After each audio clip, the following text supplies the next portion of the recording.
the TV or sitting at home not doing anything, and the energy consumption had gone down, but still we added 2 ppm इसको ले during low the कुछ year. Time बाद On a particular day of April 10, 2020, crude oil was negative $10 per barrel, meaning thereby we were producing more crude oil than could be stored in. So seven fracking countries, companies in Houston, इसकी loan को साफ they करा withdrew their investment in इसकी hydrocarbons, loan को that is साफ करा cracking. And some of the pundits that then said that unless we have a barrel of crude oil above $55, this hydrocarbon business will be dead end.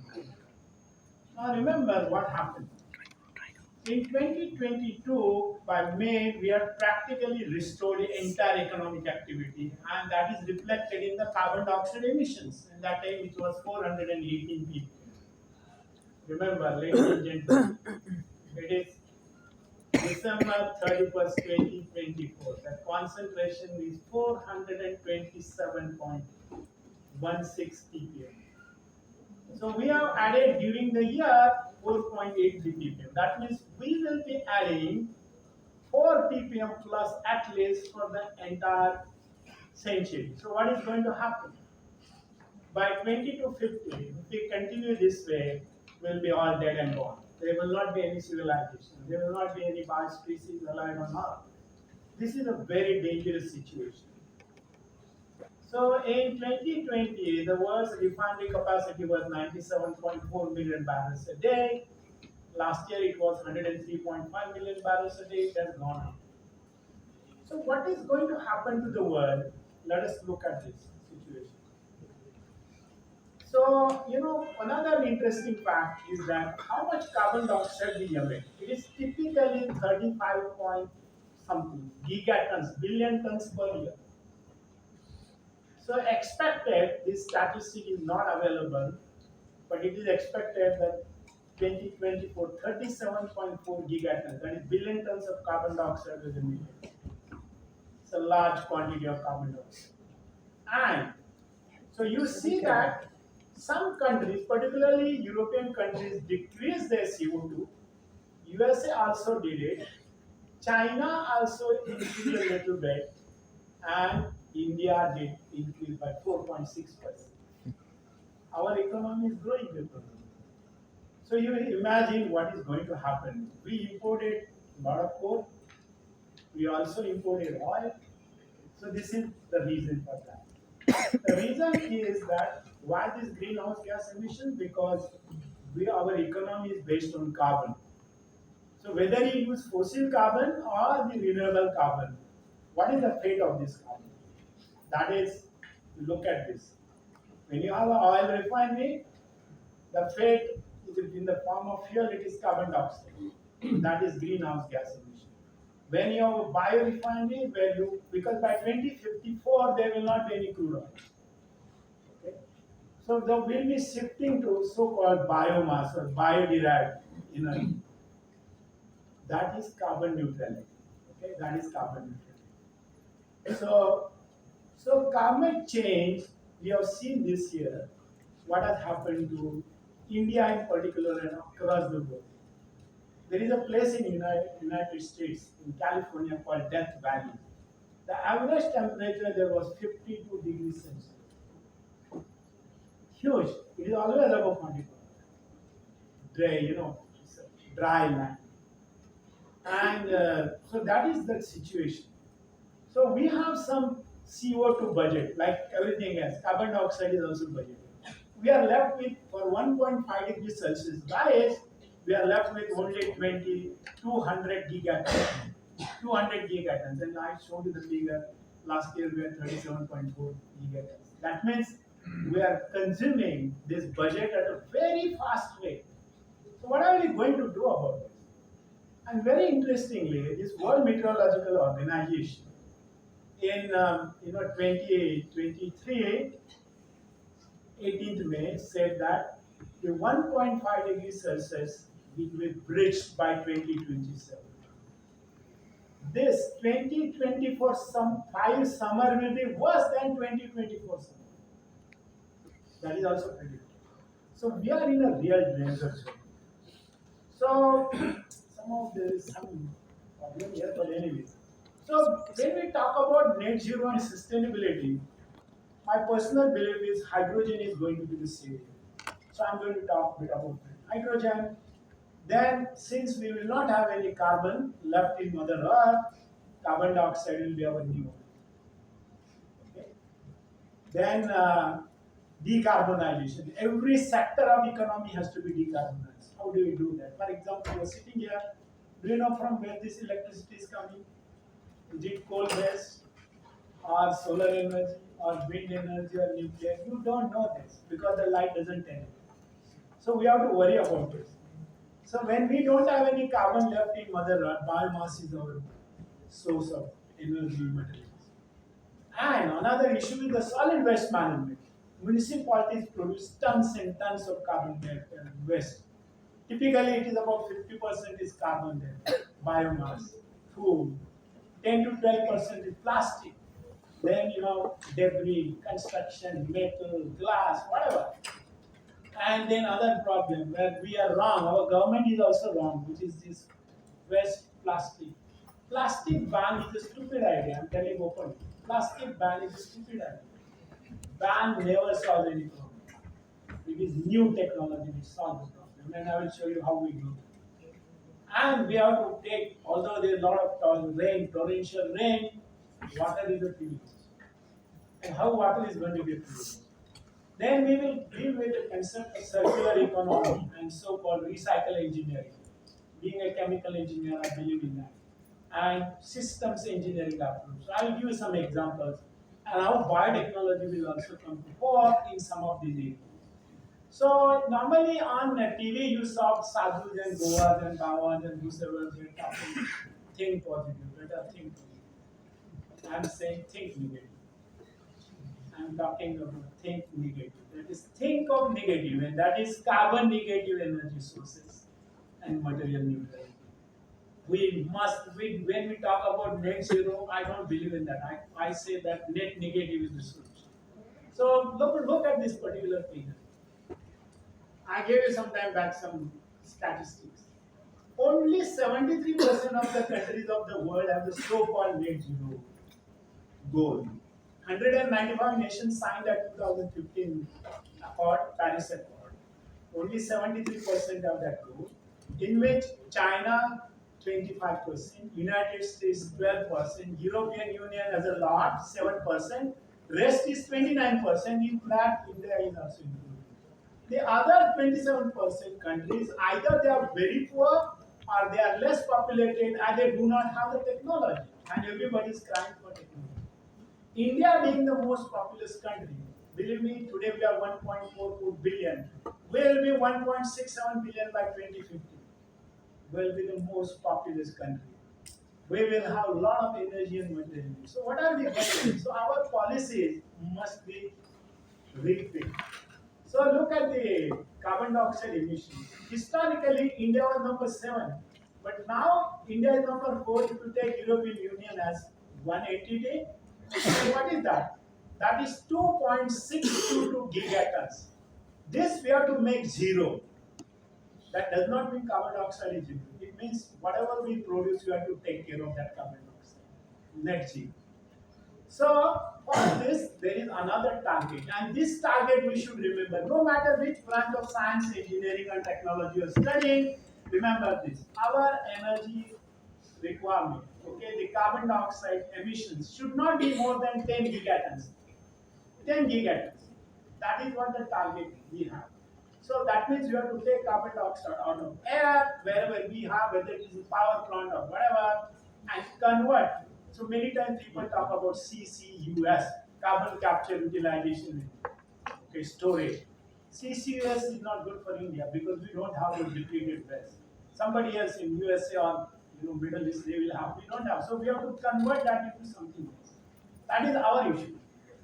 So once again, we have to bring down this emission to less than 10 gigatons.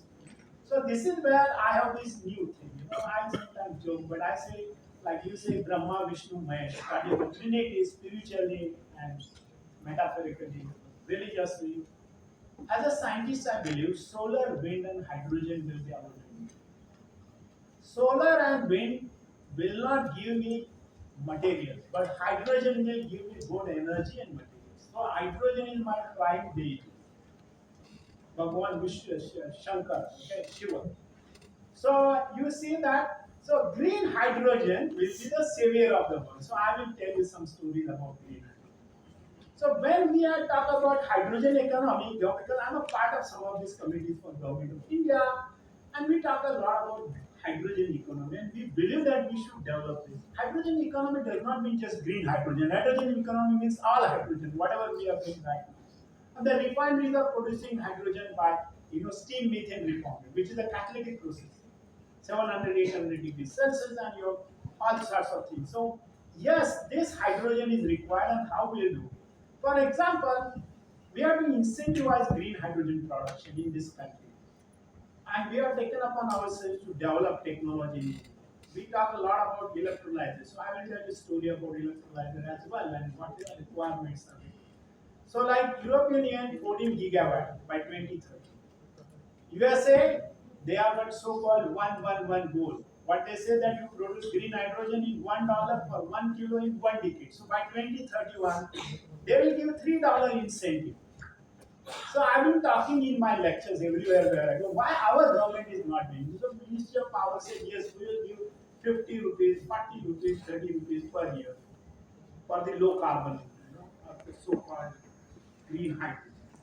So that is, and that is the case with every country. China is the largest producer of hydrogen, and they are working like anything. In China, the academia helps industry to develop technology, and they are the partners. In our country, why are we not doing it? We have ANRF, and some of these young professors, assistant professors, are hugely worried because they say they have to get money from industry. How will they get it in the beginning of their career? That means you have to be really inventive. You have to think on that. We have to think on that. So I say that unless we share our IPR with academia shares the IPR with industry, nobody is going to give you money. Nobody gives free money. I'm telling you. Nobody is going to give you free. So whether it is Japan, is the best country for fuel cell technology, and you can use fuel cells, hydrogen-based fuel cell for energy. Netherlands, United Arab Emirates, and Germany. Germany wants to produce 10 million tons a year. In that, they are asking India to. I'm a part of the committee. Where they are asking India to give maximum hydrogen which we can produce. India has targeted 5 million tons. So our Ministry of Power has notified this in 2022 that our carbon dioxide emissions will go down by 45% for the regions I told you before, and 50% of our energy will come from renewables. In other words, water and air will be our feedstock. Take nitrogen from air, whether you do pressure swing adsorption or cryogenics, and water, you split water into hydrogen and oxygen. These will be our biggest feedstocks to have a sustainable future. Okay. So in this case, we also develop this technology. We call it ICT. The ONGC is my partner in this. We have been working since 2007, and we have developed technology for green hydrogen. But we are not talking about electrolysis. We are talking about thermochemical process. Where I say, with time will tell whether I'm right or wrong, I can produce hydrogen in less than $1. So I came in the news. But I'm saying for that you require 100 tons a day production. For 1 ton a day, it is $11. So the economy of scale decides what will be the cost. So this is the ideal DOE target 111. If you are cricket buff, cricket lovers, 111 is Nelson's. You get out when you are on 111. So it is supposed to be unlucky. So is it going to be unlucky for hydrogen production? And this has to be compared with the so-called grey hydrogen, steam methane reforming, 2 to 2.5. So we compare production technology because this is our economy will be a hydrogen-based economy in future. So we have to develop technology for India. So in this particular slide, I am telling you that what we did. I won't go into the details of everything because of the paucity of time. So we take solar energy, We have developed molten metal salts, okay, molten salts rather, and they are patented. We take water, split it, we have a copper chlorine cycle, we take hydrogen and oxygen. That hydrogen can be used for conversion of carbon dioxide into methane, hydrocarbon, LPG, then we can convert that into methanol, dimethyl ether, whatever you see. Very interesting. They also biomass can be hydrogenated or oxidized, and I will show you what it means. And you can produce so many different chemicals in materials. So, so in other words, what it means, again, hydrogen is going to play a very important role.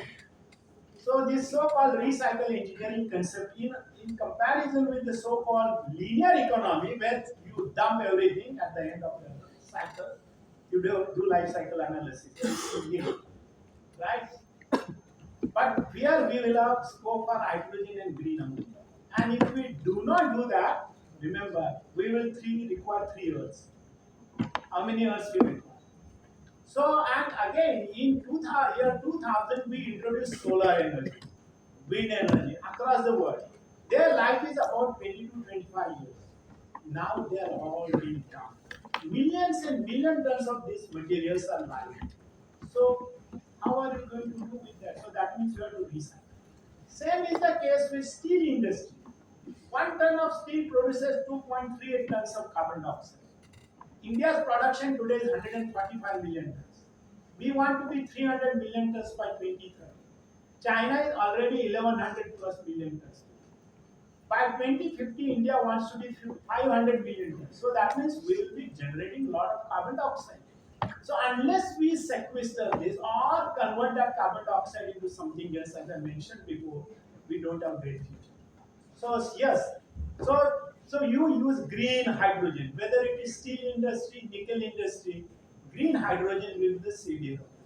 So that will be the first use of that. Okay. So this I told you about the wind blade. You know, these blades can be as long as 230 meters, and they are praseodymium, neodymium, all sorts of things, rare earths and all metals and whatnot. So you see how many things are there which are lying as waste. Unless you recover and reuse, so I normally say Bhangar Walas will have the great day tomorrow. The fellows who are scrap dealers will have great because they can make money. What is our problem in India? Why there is a lot of pollution? Because we get everything free. When something is given free, we throw it. Like food in the morning, you ate free food, right? I'm sure some of you threw it just because it was free. Nothing free is appreciated. Same is the case solar panel. So many things, rare earths, glass, aluminum, steel, name it, and we are dumping it. So the battery recycle, right? Batteries. People are very fond of batteries. When the battery life goes to 80%, it is useless. But it has got secondary life. That is secondary life. That is, it can be storage battery. Okay, storage battery. China has the greatest business in this. Their economy will have $45 billion by 20, 9% growth. USA 6% growth. India also, I tell my MSME friends, better develop this technology. Okay? And when we talk about EV, electric vehicles, right? We have the green plate and whatnot. But if the electricity is produced by coal, it is CV, it is not EV. Electricity has to be produced by renewable energy, right? So renewable energy is very important. Now then, because we cannot store ammonia, there hydrogen, we have problems with that. So we store in the form of ammonia, or store in the form of lithium, or dimethyl. And you can use wherever hydrogen is used, whether it is IC engine or fuel cells, ammonia can also be used. So yes, so we can do all sorts of things with this combination. So look at the fertilizer production. India missed the bus in 1990s. We should have allowed a lot of these, urea plants, ammonia plants, which we did not do. We started importing methanol also. We missed a very big opportunity. Or dimethyl ether for that matter, I'm telling you. Dimethyl ether is a very good substitute for diesel, LPG, and the same infrastructure can be used. So these are policy matters. Okay? So, and the steel. India is number 2 in the steel, I told you also. So what I'm saying, biomass, let it be any type of biomass, 6 different types of biomasses are there, including sewage. Okay? Farmers' income can be multiplied by hydrogenation or hydrogenolysis.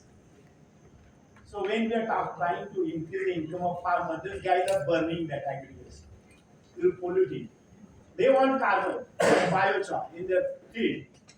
So, so what I say that yes, it is a important thing. We should have factories where agriculture, like we have sugar factories, we can have biomass, waste biomass factories, cooperative factories.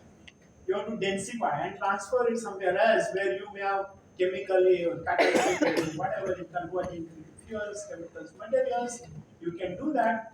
These days you cannot land from Delhi here, right? There's a lot of problems. You cannot land there. Air quality index above 400. The other day I was in Delhi, it was 1500. My goodness, I was told not to leave the hotel. It was so bad. So you see, this is where we look at the world energy scenario. By 2050, what will be the requirement? 49,000 terawatt hours. That is the estimate. That will be 73% will be renewable energy. And 2050, no crude oil will be there. So you see that side there. I've been advising our government. I'm saying that we should produce 10,000 gigawatt, terawatt hours of this energy. 20% India should produce, be an exporting country. So instead of 500 gigawatt, we should aim for 900 gigawatt. We should produce and earn a lot of money. So we have to give incentive to our industry. That is what I've been saying. So obviously, some of these things you know that you have the so-called fossil fuel energy, and another is the real renewable energy, and we can do that. So what is the projected hydrogen demand? This number is anywhere between 540 million tons to 830 million metric tons. By 830, that was predicted, and this number is going to be much higher than this. So if we require hydrogen, you need water. You require good quality water. Right? You require electrolyzers, or you require some technology. Because hydrogen is going to play a very important role. So you see, this is what is going to happen. So lot of things we did in our laboratory. One of the things which we did that instead of the electrolyzer, we decided to work on iodine sulfur cycle and then copper chlorine cycle. We are running a plant in pilot plant in Goa. Right now it is going on there. My students are working there.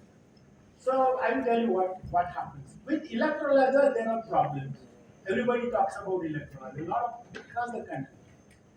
So problem is over potential, current density, polarization curve, membranes, electrolytes, that thing, very expensive. And so you can have a lot of these, other issues related to carbon dioxide.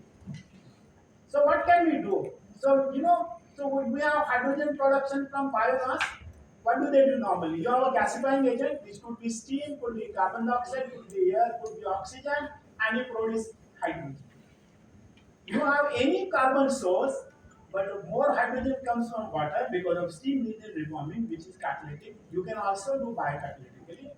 So there are many ways why you can produce hydrogen. We did many things in my lab. We got patents. We published also like methanol, ethanol, ethylene glycol, butanol, glycerol, all sorts of hydrocarbons and alcohols we use.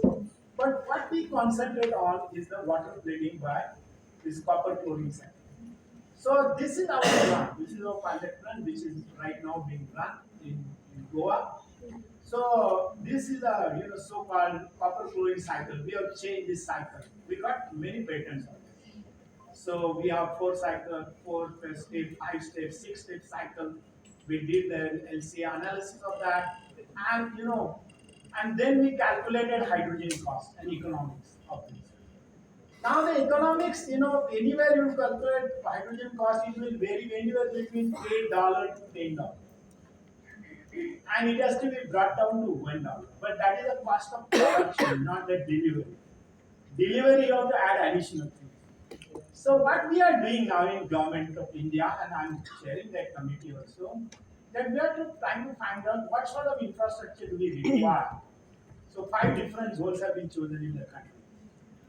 55 tonner trucks, buses, then IC engines or fuel cells. Many companies are participating in this. Government is supporting this because we personally believe that we can develop this technology because we require it. So we have done this life cycle analysis of ammonia and methane production because you can produce in the same thing. Methane is a good source of energy, okay, and we are also done with biogas. So you see how many things we did in this particular. And so in India Energy Week, the minister came to our place, to see this, and they also the ONGC chairman. And so we compared our hydrogen production for 100 tons capacity with what is published in literature. Mine is the last one, okay, that is the thermochemical process. You see that we say we can produce in less than $1. In fact, this was seen by our honorable minister, Nitin Gadkari, and he mentioned this in the largest last year, 6th of December. So yes, and if you were take carbon dioxide, we can convert that into variety of things. So this is it. How many things we can make with carbon dioxide. And then methanol. Methanol, our Niti Aayog talks about methanol. So carbon dioxide to methanol is a very good thing. So we have got several patents. Right now, we are going to have a pilot plant with 5 tons a day of methanol with one of the companies. We have signed an agreement with them. Same is the case with dimethyl ether. We have converted carbon dioxide to dimethyl ether. Another company where we are also having a pilot plant. So what we did is that first is carbon dioxide to methane and hydrocarbons. So ONGC Energy Center is partner with me, and we are expression of interest from companies. In the same case is carbon dioxide to dimethyl ether. This is with Godavari Biorefineries. This big pilot plant we are inaugurating on 19th of February, and carbon dioxide to methanol 5 tons a day. We have finalized this, so we'll have green urea and green fertilizer. And so remember this, in the case of petroleum refinery and biorefinery, in petroleum refinery, benzene, toluene, xylene, butanes, you go on, functionalizing it. In the biorefinery, exactly opposite. You go on defunctionalizing it, therefore you require more money, the cost, more steps. So you can have integrated biorefinery. You can take any biomass. You can have cellulose, hemicellulose, lignin. Lignin is a very good source of making chemicals. So lignin should not be burned. So look at the things which we can do with cellulose, hemicellulose, 14 different processes. These are all catalytic processes. Same is the case with lignin. And so common C5, C6 sugars found in hemicellulose, they will become, so C1 to C6 can be a source of chemicals. So we can make that. And lignin product, lignin from lignin you can make benzene, toluene, xylene also. Okay? So yes, once you have syngas, you can go to variety of products. So this is what we said, that once you have C5, C6 sugars, again remember the top portion. It is again hydrogenolysis, oxidation, bottom also like that. That means water splitting. That means green hydrogen. Once we have green hydrogen and oxygen, I can produce many. Okay? So yes, so this is international energy scenario. I told you that. So basic question is what? Should biomass be wasted on making low value, high value biofuels? The answer is no. We did these calculations and published this also. 1 kg of crude oil gives me typical refinery 32 megajoules of fuels plus 0.2 kg chemical. That is a standard refinery. But if you convert 1 kg biomass, it will give you only 6 megajoules of energy or zero point 0.8 kg chemicals. So this calculation was based on 97.4 million barrels per day. This is a standard refinery, 250 barrels a day. 100% biomass means only 10 barrels a day. And 100% biomass to chemicals, 320 barrels a day. It means making chemicals is a better idea from biomass than burning it as a fuel. And also we are dealing with net zero issues. So bioethanol, I can make 11 different major chemicals 19 minor chemicals. So ethanol gets more value rather than burning it as a fuel. So solution is carbon should not be burned as a fuel. That is the solution for this world. Same is the case with consumer plastics. Okay, plastic ban, single-use plastic. Our ministry also says SUP is banned from this day, and people are still selling the SUP. They catch it. The municipality fellows make money, authorities make money because they say you are using illegal. That is not the solution, right? Ban is not a solution. Wherever there is a liquor ban, maximum liquor is sold in those states. And you are laughing it. That means you are getting it, right? So plastic ban is not a solution. So what should be done? This is the newspaper. Somewhere there is some problem. So CO2 requirement and plastic ban. So chemolysis is one of the ways by which do hydrolysis, glycolysis, aminolysis. Okay, so we did something on PET. We wrote a nice paper also on that. So PET can be recycled. We went back into this thing. You know, ethylene glycol and terpenoic acid. We did the same thing with nylon. Same thing we did in polyurethane. So we can see that it is possible to get better quality product. We also had this mechanism. So I won't go into the details of that. But what I'm trying to tell you is that see nylon 6 using PTC.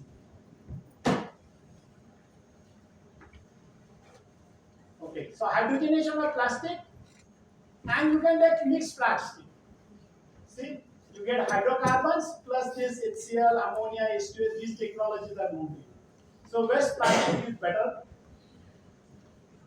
So ultimately, net negative is very important rather than net zero. Hydrogen will be the savior of the world, and carbon dioxide will not be a liability but an asset to come. Okay, so sustainability will be achieved only through this: recycle, recycle, recycle by using hydrogen. So hydrogen becomes very important. So ladies and gentlemen, I just give a glimpse of this without going into the details of the technology or what we did. To make you aware that net zero is a very important goal by the United Nations, but that is not important. What is important is going net negative. So many hydrocarbon companies, like Indian Oil, is saying that they will be net zero by 2046. What is the meaning of that? You are selling hydrocarbons. What will be net zero? That means the carbon dioxide which is generated by the because you have to capture and convert it into something else. That is the meaning of that. So, last but not the least, thank you very much for inviting me. And I gave you some glimpse of the idea. And I told you how hydrogen economy is going to be so critical for the Indian economy. Thank you very much. I don't know if there are any questions. I'll be more than happy to answer.